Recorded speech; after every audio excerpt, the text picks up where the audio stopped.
So I talked about spending more time in box 2, which means investing time in things that can make you more effective in the long run. And one of these is Epic and getting to really understand and maximize your use of Epic. So this is my attempt at giving tips for using Epic without using any screen shares. Number 1, love the wrench. So anytime you see a little wrench, that means that you can modify the organization of what you see in Epic. So a lot of times the defaults that they give you are useless.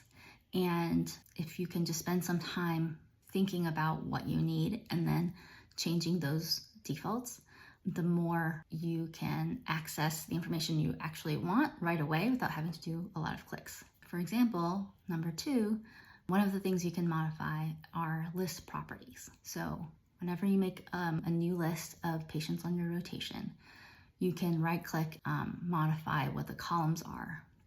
So I've talked about this before in terms of you can modify your list so you can monitor barriers to discharge, like IV antibiotics, catheter, whether there's an OT, PT rec put in. I usually had a discharge type list, and then I would have the same patients in a different list that would be my print list. So what you can do is you can have the key information you need to know about your patients every single day. So where their room is, their age, their nurse name and the nurse's phone number, what meds they're on, key vital labs. And then when you print your list, often the default is the handoff, where each patient has a giant page of information. Instead, you can print the list and you can customize and make sure it's landscape, select all the columns that you want to see, and you can have all this critical information in lines of all your patients. So ideally, you can have all of your patients' key information in 1 to 2 pages. I would have a separate section just for comments, and I'd put my to-do there, and it would make rounding, presentations, everything much easier. Number 3, a lot of people don't realize this. So usually in Epic, you have the sidebar with your list of lists. Then in the upper right, you have all the patients. And sometimes that can take up the whole screen. And what you might not have noticed is that there's a little triangle at the bottom underneath all those patient names.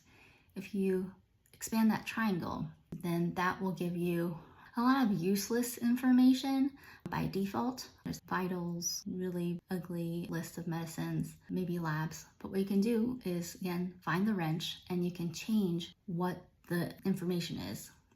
So instead, you can put in flow sheet, which shows you way more information in a much easier way that's time marked for all the vitals. You can get a time organized list of labs. And rather than just saying what meds are assigned, you can quickly see whether the patient took them or not, or refused them.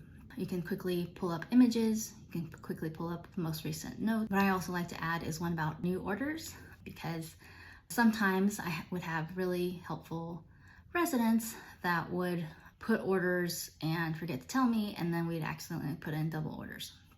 So just a way to keep things clear and make sure the lines of communication are open. And one of the things that's great is that when you click through these different tabs, it's much faster to go through that or look through notes, as opposed to when you click on individual patients and then open that up, you have to do much more. You have to go through a lot more clicking in order to find the information that you need.